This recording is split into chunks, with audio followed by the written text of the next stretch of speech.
Assalamualaikum warahmatullahi wabarakatuh. Halo teman-teman semua, apa kabar? Semoga baik-baik saja dan selalu dalam lindungan Allah.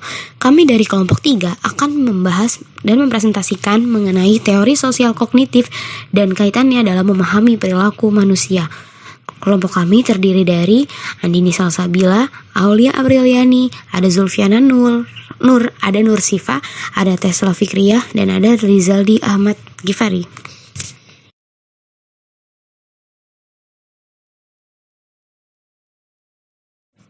Saya akan menjelaskan mengenai proses yang mendasari perilaku untuk menggantikan saudari Tesla yang berhalangan untuk menjelaskan. Nah, pendekatan perilaku tradisional ini menegaskan bahwa rangsangan itu mengendalikan perilaku. Jadi bergantung sama stimulus respon yang kita kenal pada teori behavioris. Tetapi pada kenyataannya, apa yang terjadi hasil persepsi kita, terus juga proses kognisi kita dari adanya rangsangan tersebut, menerimanya rangsangan tersebut ternyata tuh dapat menentukan dan bahkan bisa merubah dampaknya gitu, perilakunya. Meskipun Kelly berargumen tentang hal ini secara teoretis, ia memiliki bukti empirisnya yang jelas itu tuh baru dikit. Nah, akhirnya ada studi yang menunjukkan bahwa apa yang dipikirkan anak-anak tentang stimulus seperti hadiah yang diantisipasi dan menggambarkannya secara mental itu dijelasin, terus akhirnya mempengaruhi proses mentalnya, kognisinya, mempengaruhi dampak stimulus. Itu merupakan bagian yang paling penting dalam sejarah psikologi yang perkembangan sejarah psikologi yang terjadi mulai tahun 1950-an. Nah, jadi itu gini, ada seorang anak nih, kalau misalkan dia dibiarin suruh nunggu, tapi di depannya dikasih hal yang dia inginkan, kayak misalkan kue gitu, anak itu tuh akan susah buat diam, akan susah buat anteng. Tapi kalau misalkan nanti dikasih instruksi nih, harus kayak gini dan dipengaruhi sedemikian rupa, akhirnya anak tersebut akan lebih dapat menahan diri dibandingkan tergesa-gesa untuk mengambil hal yang ia suka tersebut. Nah, dari sini diketahui jadi tuh sebenarnya tuh nggak semata-mata karena ada stimulus tertentu maka muncul respon atau perilaku tertentu, tapi juga individu ini punya proses kognisi yang dapat mempengaruhi perilaku yang ia timbulkan. Nah, munculnya kesadaran dan disusul dengan penelitian mengenai peranan kognisi dalam mengatur perilaku yang timbul. Itu dimulai juga dianggap sebagai revolusi kognitif yang dimulai sebagai suatu pemberontakan dalam melawan behavioris yang dominan.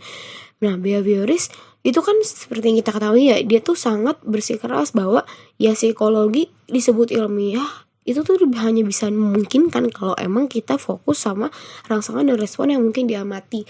Karena alias kan kalau kognitif kan nggak bisa diamati. Nah, makanya behavioris tuh sempet kayak nganggep sebenarnya diskusi tentang keadaan mental dan proses dalam mental itu dianggap tidak ilmiah karena kan nggak bisa diamati gitu. Nah, beda sama revolusi kognitif.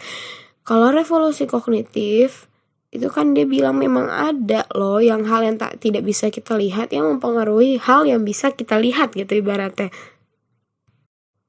Lalu menimbulkan pendapat bahwa ya ada proses kognisi, jadi manusia itu nggak semata-mata tergantung stimulus terus ngelahirin respon, tapi manusia juga bisa berpikir, ada proses kognisi yang mempengaruhi perilaku yang timbul. Nah, makanya akhirnya psikologi kognitif berkembang pesat menjadi bidang baru yang dinamis yang berfokus pada bagaimana orang-orang merepresentasikan pengetahuan dirinya tentang dunianya. Nah, adanya efek revolusi kognitif ini akhirnya tuh mempengaruhi pembahasan mengenai kepribadian, terutama juga dikaitkan dengan aspek-aspek sosial dalam kehidupan juga, karena kan bagaimanapun proses kognisi itu ya terjadi memang tidak bisa dihindari merupakan pengaruh dari stimulus yang masuk. Nah, makanya akhirnya dalam psikologi kepribadian akhirnya hal tersebut mengarah kepada teori penelitian yang ada sub pembahasan baru gitu, makanya yang disebut dengan teori sosial kognitif. Nah, tujuannya adalah untuk membangun pendekatan yang lebih luas, lebih komprehensif untuk kepribadian yang bersifat sosial dan kognitif. Jadi lebih luas gitu, nggak cuma proses kognisi kita, apalagi cuma bergantung sama stimulus, tapi juga memperhatikan bagaimana lingkungan sosial dapat mempengaruhi perilaku yang ditimbulkan.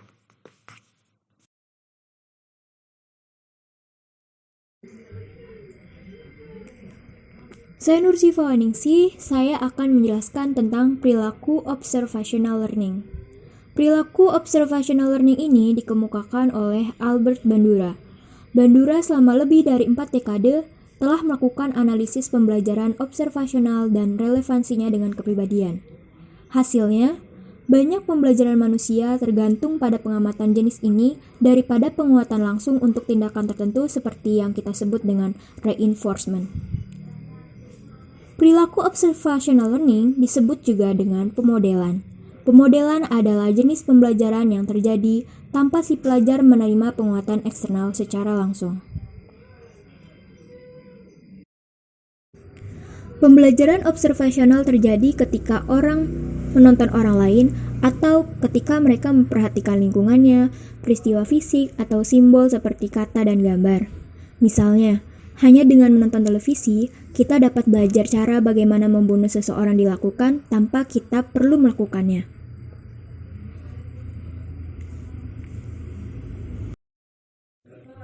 Seperti contohnya, kita lebih mungkin melakukan sesuatu jika kita telah mengamati orang lain memperoleh konsekuensi positif untuk respon yang mereka lakukan. Nah, contoh sederhananya untuk kalimat ini seperti ini. Kita melihat Dani mendapat hadiah dari bos karena bekerja dengan tekun dan teliti. Maka di kemudian hari, ketika kita ingin mendapatkan imbalan yang serupa dengan Dani yaitu berupa hadiah, maka kita pun melakukan hal yang sama seperti yang Dani lakukan, yaitu bekerja dengan tekun dan teliti. Sebaliknya juga, ketika kita melihat orang lain dihukum karena perilaku tertentu, akhirnya kita juga menghindari melakukan perilaku yang sama agar kita juga tidak mendapat hukuman. Selain itu, pembelajaran observasional juga sangat mempengaruhi emosi yang kita alami. Dengan mengamati reaksi-reaksi emosional yang terjadi pada orang lain terhadap suatu rangsangan, mungkin kita juga akan mempelajari respon emosional tersebut secara intens walaupun kita sendiri tidak mendapatkan rangsangan itu. Misalnya, ketika kita melihat seseorang meringis karena sengatan listrik yang menyakitkan setiap kali ada cahaya merah di mesin yang ia tempelkan, segera kita juga akan meringis ketika lampu merah menyala. Dengan demikian, kita dapat menjadi yang dikondisikan berubah-ubah ketika kita mengamati berulang kali hubungan dekat antara stimulus si lampu merah menyala dan respon emosional yang diperlihatkan oleh orang lain ini. Dan ini terjadi tanpa kita menerima stimulasi permusuhan langsung apapun secara langsung. Jadi tanpa kita mengalami stimulus itu, tanpa kita merasakan sengatan listriknya ini, kita juga bisa merasakan respon emosional si penerima sengatan listrik.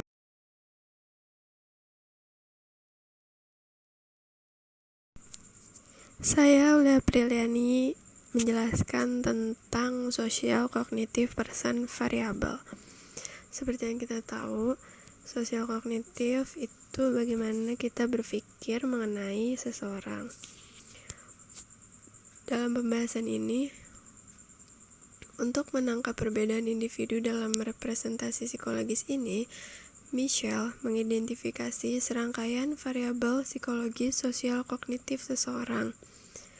Variabel-variabel ini menjadikan perbedaan antara orang-orang dalam bagaimana mereka menafsirkan rangsangan sosial dan situasi ketika mereka berinteraksi dengan mereka, atau ketika seseorang berinteraksi dengan orang lain.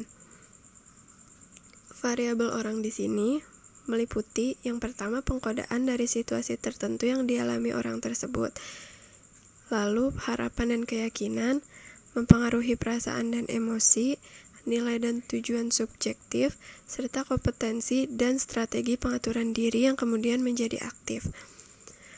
Masing-masing variabel ini memberikan informasi khusus tentang individu dan secara kolektif mereka berinteraksi untuk mempengaruhi perilaku yang dihasilkan dalam situasi tertentu.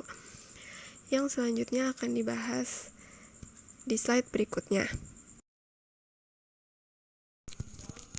Yang pertama ada encoding atau pengkodaan. Encoding atau pengkodaan adalah informasi yang dimasukkan ke dalam ingatan kita, bahwa informasi yang menjadi fokus perhatian kita lebih mungkin untuk disimpan dalam ingatan jangka panjang. Informasi yang sesuai dengan skema kita yang akan dikodekan. Seperti yang Bandura juga tekankan, interaksi orang pada situasi ini bukan hanya reaksi pasif atau reflektif terhadap situasi. Mereka juga bersifat agen dan proaktif. Yang dimaksudkan adalah mereka mempengaruhi dan mengubah, bahkan dalam beberapa cara yang mereka ciptakan, situasi yang kemudian dialami orang tersebut dan akhir ruang hidupnya. Dalam pandangan ini, fungsi manusia mencerminkan saling pengaruh yang terus-menerus dari pengaruh pribadi, perilaku, dan lingkungannya. George Kelly, mentor Michelle di sekolah pascasarjana di Ohio State, telah menekankan orang sangat berbeda dalam cara mereka menjadikan atau encode, mewakili, menafsirkan, menilai diri mereka sendiri, orang lain, dan peristiwa dan pengalaman mereka. Maksudnya adalah, menurut si George Kelly ini, setiap orang pasti berbeda dalam mereka menyandikan entah diri mereka sendiri, entah mereka menyandikan orang lain, entah mereka menyandikan peristiwa, entah mereka menyandikan pengalaman mereka. Terus, individu berbeda secara stabil dalam cara mereka menyandikan, encode, dan mengelompokkan orang dan peristiwa, dan interpretasi ini mempengaruhi reaksi mereka selanjutnya terhadap mereka. Nah, ini sama yang kayak tadi. Setiap individu pasti berbeda dalam menyandikan, mengelompokkan orang maupun mengelompokkan peristiwa. Nah, pandangan mereka yang berbeda itu sangat mempengaruhi reaksi mereka terhadap mereka selanjutnya, reaksi orang itu terhadap orang lain selanjutnya. Contohnya gini, cuaca panas yang sama yang membuat marah satu orang mungkin menyenangkan bagi orang lain yang melihatnya sebagai kesempatan untuk pergi ke pantai. Atau lebih gampangnya gini, menurut satu orang, dia bisa marah atau kesal karena cuaca yang terlalu panas yang bisa menyebabkan pusing apabila terkena sinar matahari langsung. Terus jadinya gerah, terus jadi gak nyaman. Tapi untuk sebagian orang, dengan cuaca yang panas malah sangat menyenangkan karena dia bisa pergi ke pantai untuk berjemur dan lain-lain. Orang yang menyandikan dan menilai peristiwa secara selektif memperhatikan apa yang mereka amati juga sangat mempengaruhi apa yang mereka pelajari. Sebagai contoh, orang yang memiliki keterampilan sosial yang buruk cenderung menyandikan situasi dalam hal sejauh mana mereka mungkin merasa percaya diri. Sebaliknya, individu yang lebih terampil secara sosial menyandikan situasi yang sama dalam hal dimensi lain, seperti seberapa menarik atau menyenangkannya mereka. Misalkan dalam hal presentasi di depan kelas, kepribadian yang introvert, dia mempunyai kemampuan untuk berpikir matang sebelum berbicara. Dia misalkan sebelum berbicara dalam presentasi, dia nulis dulu apa yang mau diomongin. Itu adalah keahliannya, tapi tidak dengan orang yang ekstrovert. Biasanya orang yang ekstrovert itu sangat amat percaya diri, jadi biasanya tidak perlu pakai ditulis dulu, juga dia sudah bisa menjelaskan dengan baik menjelaskan dengan jelas, menjelaskan dengan cara yang sangat menarik. Nama saya Zulfiana Nur Afifah. Di sini saya akan menjelaskan mengenai ekspektasi dan harapan. Penelitian tentang pembelajaran memperjelaskan bahwa tindakan yang dilakukan orang bergantung pada konsekuensi yang mereka harapkan. Contohnya, saya belajar dengan rajin supaya saya mendapatkan IPK 4. Untuk memprediksi perilaku spesifik dalam situasi tertentu, seseorang harus mempertimbangkan harapan spesifik individu tentang konsekuensi dari berbagai kemungkinan perilaku yang berbeda dalam situasi itu. Selanjutnya, ada beberapa jenis ekspektasi. Yang pertama, ekspektasi self-efficacy, yaitu keyakinan seseorang bahwa ia dapat melakukan perilaku tertentu.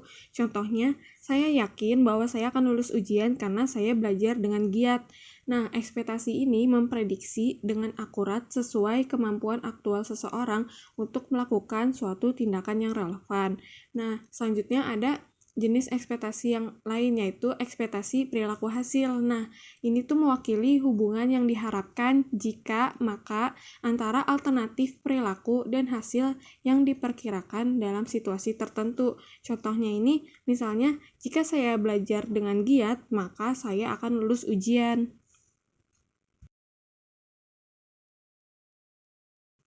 Dalam situasi apapun, kita menghasilkan pola respon yang kita harapkan mengarah pada hasil yang paling subjektif dalam situasi tersebut.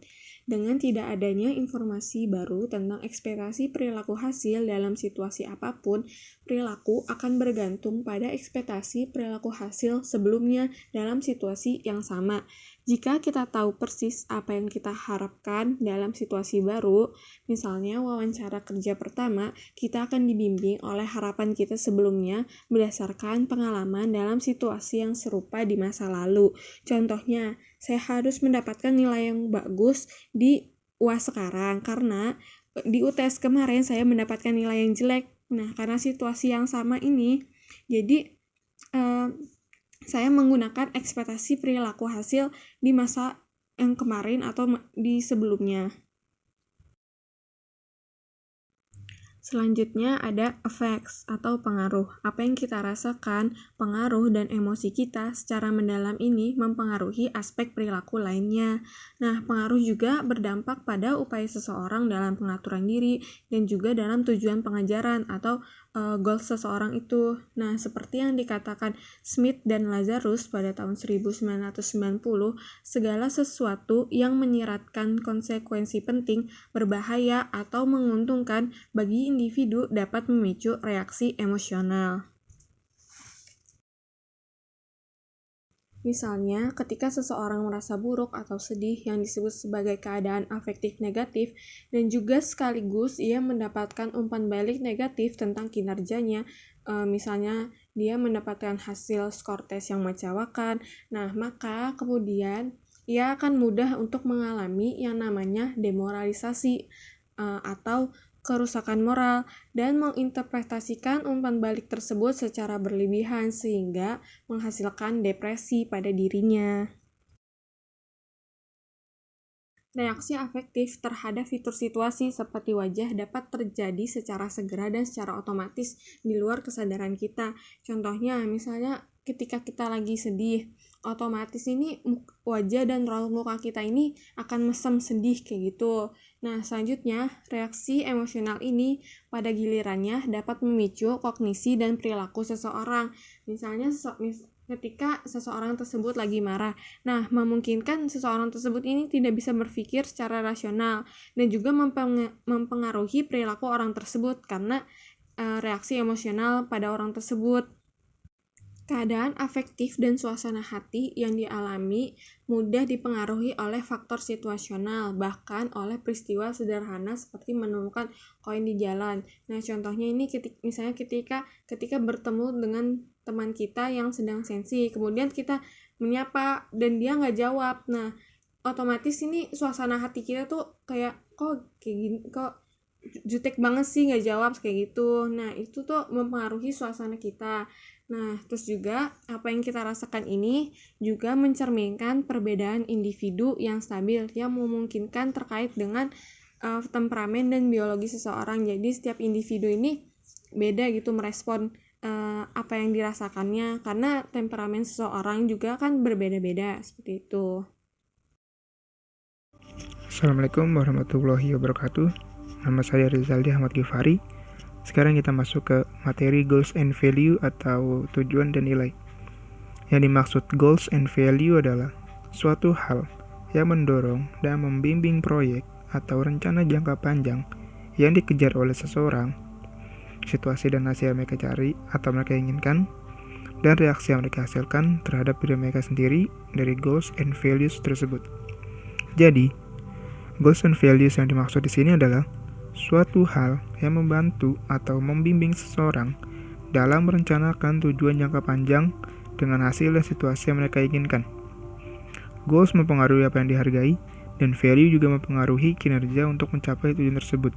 Sebagai contoh, si A memiliki tujuan untuk memberangkatkan kedua orang tuanya pergi haji. Karena tujuan tersebut memiliki nilai yang sangat berarti bagi si A, maka dia bekerja lebih keras dan mengumpulkan uang sampai cukup untuk memberangkatkan kedua orang tuanya pergi haji, sehingga goals atau tujuan yang dia rencanakan dari dulu akhirnya bisa tercapai.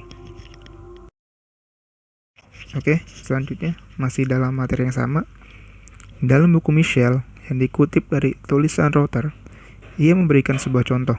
Misalnya, bahkan jika dua individu memiliki harapan, dalam artian di sini adalah tujuan yang sama, tetapi mereka dapat bertindak secara berbeda jika hasil yang mereka harapkan memiliki nilai yang berbeda pula untuk pribadinya masing-masing. Sebagai contoh, si A dan si B, ketika mereka sedang lomba balap sepeda motor, dan keduanya memiliki target yang sama, yaitu menjadi juara, tapi si A lebih menganggap bahwa dalam sebuah perlombaan pasti ada yang kalah dan ada yang menang, sehingga ia bertindak lebih fair dan tidak licik. Sedangkan si B memiliki ambisi yang lebih besar untuk juara, karena ia ingin mendapatkan hadiah uang tunai dari perlombaan tersebut untuk diri sendiri, sehingga ia bertindak atau melakukan cara-cara yang tidak fair atau curang. Tujuan dan nilai-nilai sangat penting, karena banyak perilaku manusia yang didorong dan dari motivasi intrinsik, seperti kepuasan yang diterima individu dari segala aktivitasnya. Jadi, sudah jelas bahwa tujuan dan nilai-nilai ini sangat penting bagi seseorang, karena hal itu merupakan sesuatu yang dari dalam diri sendiri, dan itu sangat dibutuhkan dalam meningkatkan motivasi di dalam dirinya untuk mencapai tujuan yang ia inginkan. Materi selanjutnya kita masuk ke self-regulation atau regulasi diri. Definisi dari regulasi diri ini sendiri adalah cara orang dalam mengatur perilaku mereka sendiri dengan tujuan yang dipaksakan sendiri dan konsekuensi yang dihasilkan sendiri tanpa adanya kendala eksternal atau monitor sosial. Rencana juga memandu perilaku tersebut dalam menentukan jenis perilaku yang sesuai dalam kondisi tertentu, tingkat kinerja yang harus dicapai oleh perilaku tersebut, dan juga konsekuensi dari mencapai atau gagal mencapai standar tersebut. Jadi, dapat disimpulkan bahwa regulasi diri merupakan cara seseorang dalam mengatur perilakunya sendiri dengan tujuan yang dipaksakan sendiri dan konsekuensi yang dihasilkan sendiri, bahkan tanpa adanya kendala eksternal. Rencana juga berpengaruh dalam membimbing perilaku seseorang yang harus sesuai dalam kondisi tertentu. Selanjutnya, dalam buku Michel yang mengutip dari Bandura dan Higgins, ia memberikan contoh dan mengatakan, "Kami menetapkan tujuan kinerja untuk diri kami sendiri. Kami bereaksi atas kritik diri atau kepuasan diri terhadap perilaku kita sendiri, tergantung seberapa baiknya hal itu sesuai dengan harapan dan standar kita." Jadi, di dalam contoh tersebut, mereka benar-benar menentukan segala sesuatunya dari diri sendiri, tanpa adanya pengaruh dari luar atau eksternal atau lingkungan sosial ia berada. Sebagai contoh, si B menentukan sendiri apa yang ia ingin lakukan tanpa adanya pengaruh sedikit pun dari orang lain yang berada di sekitarnya. Oke, masih dari materi yang sama. Regulasi diri juga menyediakan rute yang dapat dilalui dirinya untuk dapat mempengaruhi lingkungan interpersonal dan sosialnya secara substansial. Jadi, setelah mereka memiliki tujuan untuk diri sendiri, berperilaku atas dasar keinginan sendiri, maka dengan hal tersebut, lingkungan sosial yang ada di sekitarnya akan terpengaruh dari si orang tersebut. Selanjutnya, setiap individu mungkin berbeda sehubungan dengan masing-masing komponen regulasi dirinya. Ini sudah sangat jelas, karena regulasi diri berasal dari diri sendiri atau intrinsik, maka sudah dapat dipastikan bahwa setiap orang akan berbeda-beda pula dalam komponen-komponen regulasi diri yang ia miliki. Baik, selanjutnya, di sini dikatakan bahwa kita dapat secara aktif memilih banyak situasi di mana kita bisa mengekspos diri kita sendiri, dalam artian menciptakan lingkungan kita sendiri, atau memilih untuk memasuki beberapa tempat tetapi tidak memilih untuk masuk ke tempat yang lainnya. Jadi, inilah sebuah gambaran dari regulasi diri itu sendiri yang sudah dijelaskan dari atas tadi. Kita bisa secara aktif memilih sendiri apa yang kita sukai dan meninggalkan apa yang tidak kita sukai. Terima kasih. Nama saya Andini Salsabila. Selanjutnya kita akan membahas mengenai menganalisis kepribadian Gary.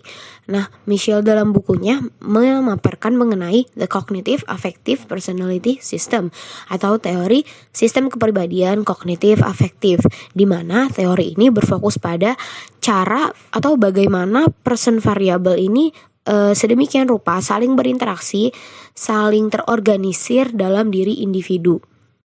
Sistem kepribadian seseorang terdiri dari organisasi dan interaksi yang stabil di antara person variable atau variabel orang, yang dimana interaksi tersebutlah yang melahirkan pola-pola perilaku tertentu yang memberikan ciri khusus pada tiap-tiap orang.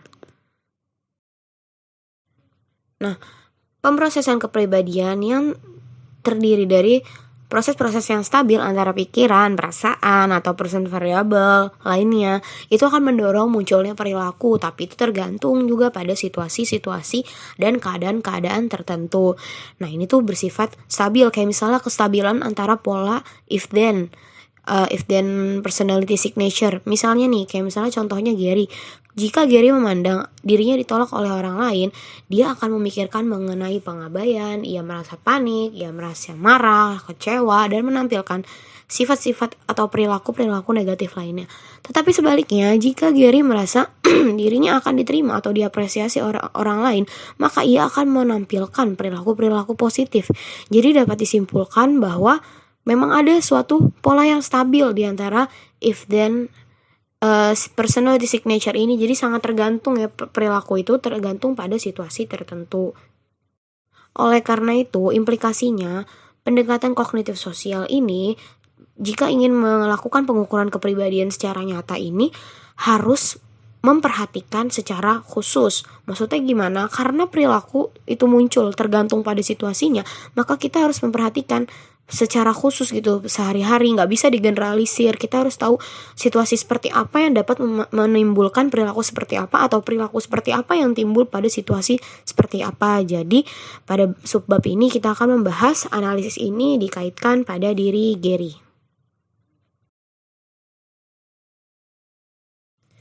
Nah, jadi pengukuran kepribadian yang dilakukan kepada diri Gary dengan mengukur tiap-tiap variabel personal atau orangnya dilakukan dengan menggunakan berbagai cara mengenai melalui laporan diri, catatan harian yang didasarkan pada observasi mandiri, juga melalui wawancara. Nah, pengukuran ini berfokus pada tiap-tiap variabel personal dan pada jenis situasi seperti apakah variabel-variabel tersebut dapat muncul. Oleh karena itu, pengukuran ini menempuh berbagai macam langkah menggunakan kuesioner atau sumber-sumber yang telah disebutkan sebelumnya guna mengumpulkan berbagai informasi, nggak cuma terkait dengan diri Gary, tapi juga dengan lingkungan-lingkungan yang dapat mempengaruhi dirinya. Nah, langkah-langkah pengukuran ini mengacu pada penelitian-penelitian terbaru yang telah memberikan strategi yang relevan bagi pengukuran mengenai pengalaman dan perilaku dengan memperhitungkan jenis situasi pada saat pengalaman atau perilaku tertentu muncul. Nah, metode-metodenya mencakup misalnya penggunaan sampel waktu pada tugas-tugas tertentu, terkait dengan perilaku, persepsi tertentu, atau juga bisa jadi laporan diri dan atas reaksi terhadap stresor harian. Nah, semua metode ini memungkinkan terjadinya analisis yang sistematis terkait if-then personality signature yang bersifat signifikan, sehingga pola perilaku khas individu ini dapat diungkap secara objektif. Nah, pengukuran yang dilakukan pada diri Gary bertujuan untuk mendapatkan jawaban-jawaban mengenai Gary's personal variable untuk menjawab pertanyaan sebagai berikut. Yang pertama, mengenai encoding. Apa pandangan tetap Gary tentang dirinya serta hubungannya dengan orang-orang tertentu dalam hidupnya yang paling penting baginya? Lalu, pada hubungan manakah ia menjadi sangat rentan? Selanjutnya, mengenai bagaimana ia menetapkan tanggung jawab sebab akibat untuk setiap peristiwa yang positif dan negatif yang dialami dalam kehidupannya. Lalu selanjutnya mengenai variable expectancies and beliefs. Dengan pertanyaan, apa keyakinan dan ekspektasi dalam diri Gary terkait hal-hal yang paling penting baginya? Lalu, apa konsekuensi utama yang harus diantisipasi Gary dari berbagai tindakan guna mencapai tujuan hidupnya? Kemudian, variable affects. Pertanyaannya, apa karakteristik pola reaksi intensif pada diri Gary? Apa yang menyebabkan hal tersebut dapat terjadi? Lalu selanjutnya ada variable goals and values. Pertanyaannya, nilai apakah yang sekiranya menjadi arahan dalam cara Gary berperilaku? Lalu apa tujuan hidup yang memotivasi Gary dan membentuk arahan dari usaha-usaha yang ia lakukan? Selanjutnya, dan yang terakhir, adalah variable competencies and self-regulatory strategies. Pertanyaannya, strategi dan kemampuan apakah yang tersedia dan siap direalisasikan oleh Gary? Lalu bagaimana strategi dan kemampuan tersebut dapat membantu Gary mempertahankan usaha jangka panjang dan kontrol diri dalam rangka mencapai tujuan hidupnya? Lalu, apa standar yang ia gunakan dalam evaluasi diri Gary? Nah, jadi pengukuran-pengukuran kepribadian yang dilakukan pada Gary untuk menjawab pertanyaan-pertanyaan yang sudah saya sebutkan sebelumnya. Nah, selanjutnya kita akan membahas mengenai pengukuran kepribadian Gary dengan melihat bagaimana cara Gary mengkodekan pengalaman dan memberikan kode mengenai dirinya sendiri. Nah, Gary ini cenderung memberi kode situasi tertentu tergantung dengan potensi tingkat ancaman kepada dirinya. Jadi si Gary ini memandang dirinya ini sebagai orang yang butuh dan kepengen nih punya hubungan percintaan yang hangat, penuh kepedulian dengan seorang wanita, tetapi di satu sisi dia juga melihat wanita sebagai sumber dari ancaman yang mendorong munculnya tanggapan sebagai pihak yang wanita ini tidak bisa benar-benar bisa dipercaya gitu. Misalnya suatu hari pacarnya ini meminta untuk ibaratnya kalau bahasa kita tuh break dulu gitu, jeda dulu gitu loh, karena pacarnya ini merasa kayaknya Gary ini terlalu mengekang nih. Nah, tapi ternyata Gary ini malah marah karena ini maksudnya nih kamu tuh gak bersuka ya sama saya ya. Jadi dia tuh ngerasa dia memberikan kode bahwa permintaan pacarnya yang padahal cuma minta kita jeda dulu bentar yuk, kita adain ruang dulu yuk. Tapi Gary mempersepsikan, Gary memberikan kode, dia menangkap kode bahwa si wanita ini nendang gue, oh berarti dia nendang saya, oh berarti dia sudah tidak percaya kepada saya, dia tidak benar-benar menyukai saya. Dan akhirnya dia menganggap itu sebagai sesuatu yang mengancam. Akhirnya meskipun dia bilang enggak kok, saya sudah mengendalikan dirinya, emang dasar dianya saja yang seperti itu. Tapi faktanya dia tuh dengan cepat kalau udah ketemu jika sudah bertemu situasi seperti itu, dia dengan cepat kehilangan kesabarannya dan emosinya akan meledak. Nah, kemudian sebenarnya tuh si Gary ini memang membenarkan emang kalau misalnya tuh dia tuh punya kecenderungan emosi yang meledak-meledak.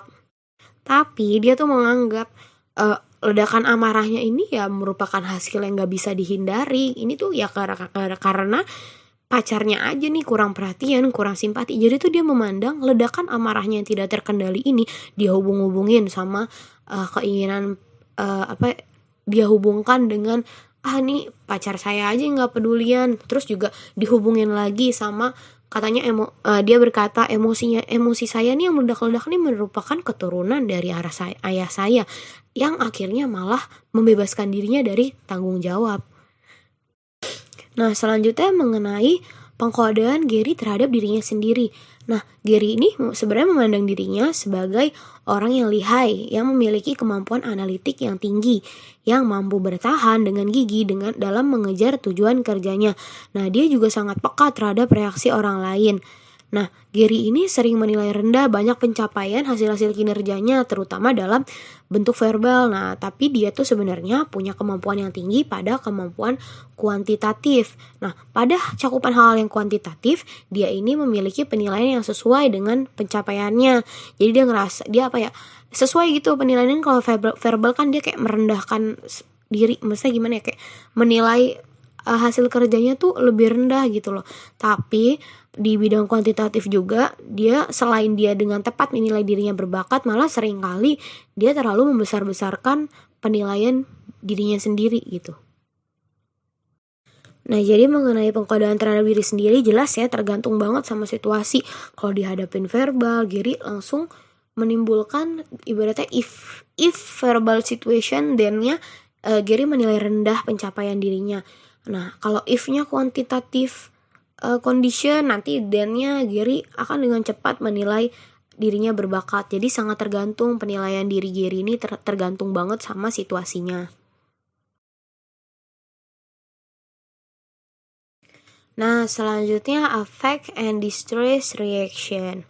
Ketika berurusan dengan situasi yang membutuhkan public speaking, yang membutuhin kemampuan verbal, Gary ini nih sangat mudah terserang kecemasan yang melemahkan dirinya sendiri. Ends up dia akan memiliki beberapa perasaan yang depresif dan tertekan. Jadi Gary ini juga mudah kecewa kalau misalnya dia tuh dikasih sedikit feedback, sedikit pujian, jarang gitu loh. Jadi cuma dikit gitu loh pujian untuk dirinya, terutama dalam hubungan percintaan. Kayak kalau misalnya nih pacarnya udah lama gak muji, udah jarang muji, jarang ngasih perhatian, wah dia ngerasa udah gak disayang, dia langsung ngasumsikan ceweknya nolak. Terus akhirnya dia akan menimbulkan perasaan atau bahkan perilaku bermusuhan. Nah, akhirnya sama pacar barunya hubungannya akhirnya jadi rentan lagi karena konflik yang sama yang mengakhiri hubungannya dengan pacar terdahulunya.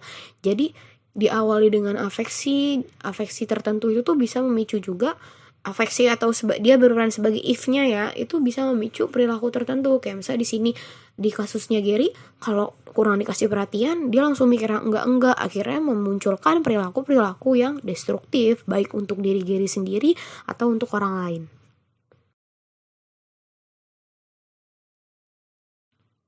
Nah, selanjutnya mengenai Gary's rejection sensitivity dynamics. Nah, seperti yang sudah disebutkan sebelumnya, jadi Gary ini kan seseorang yang sangat peduli pada pandangan orang lain, pada reaksi orang lain. Jadi tuh sadar nggak sadar tuh dia secara cemas, akhirnya dia malah was-was, dia malah cenderung kayak nyari tahu tanda-tanda kalau dia nih sedang dikritik, dia diabaikan atau dia ditolak.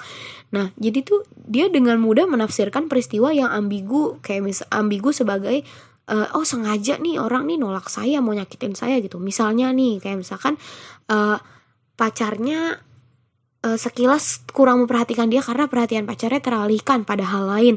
Nah, akhirnya dia mikir, aduh nih sengaja nih mau nyakitin saya nih, mau nolak saya nih, udah gak sayang sama saya gitu. Jadi langsung sensitif, langsung merasa ditolak gitu loh. Nah, Gary's rejection sensitivity dynamics ini menjadi aktif ketika ia menerima atau menerima tanda-tanda atau kode penolakan yang dengan mudah ia temukan. Karena ya dia perhatiin terus menerus ya, kayak yang udah dibilang sebelumnya, dia kan was-was, akhirnya ada yang beda dikit langsung nih saya ditolak, dia langsung keburu cemas.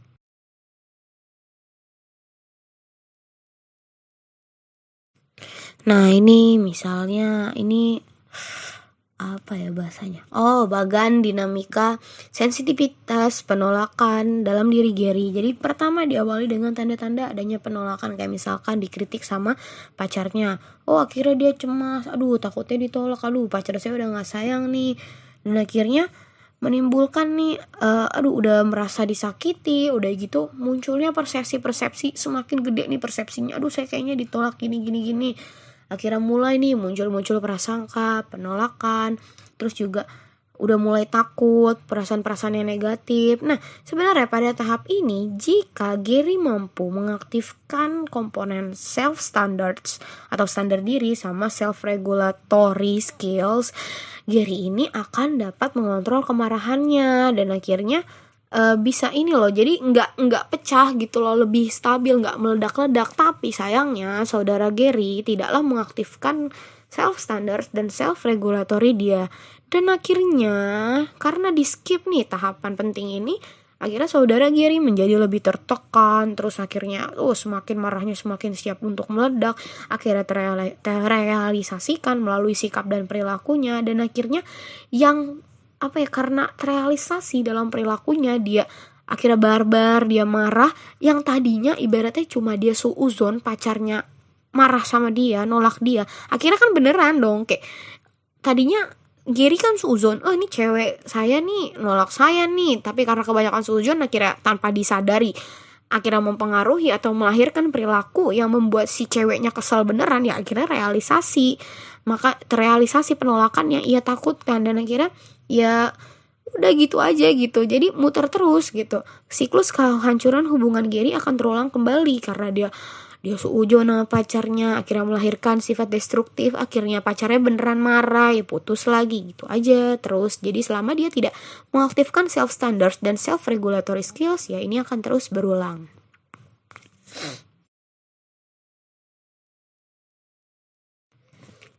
Nah, selanjutnya mengenai expectancies, values, and goals.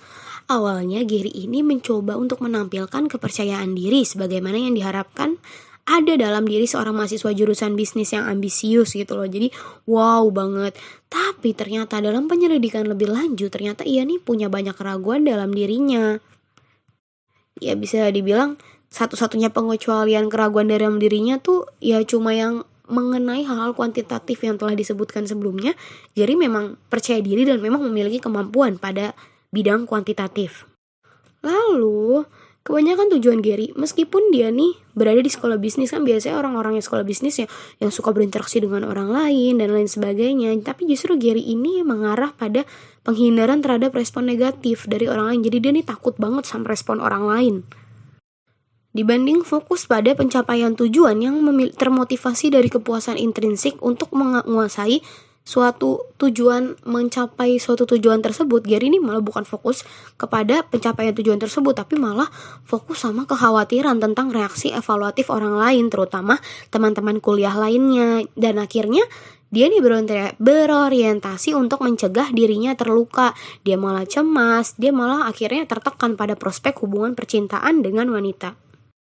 Nah ini lagi-lagi menimbulkan konflik karena dia sendiri tuh butuh keintiman, butuh hubungan, butuh kehangatan. Tapi sayangnya dia nih gak sadar bagaimana nih perilakunya, khususnya ledakan emosinya yang dapat mempengaruhi hubungan dengan orang-orang terdekatnya, yang ends up malah dia mikir tidak ada tanggung jawab saya, tidak ada yang harus saya pikul tanggung jawabnya terkait hal tersebut. Dan seperti yang telah dibahas sebelumnya pada Gary Sensitivity Rejection Dynamics, ketika hal tersebut diaktifkan dan melewati standar diri, nilai-nilai, atau bahkan pedoman tujuannya sendiri, akhirnya ledakan kemarahan impulsif pun meledak, diberlakukan tanpa sensor diri. Akhirnya merugikan dirinya, merugikan orang sekitarnya, meskipun akan muncul perilaku menyalahkan diri pada akhirnya dan kritik diri setelah kemarahan tersebut meledak.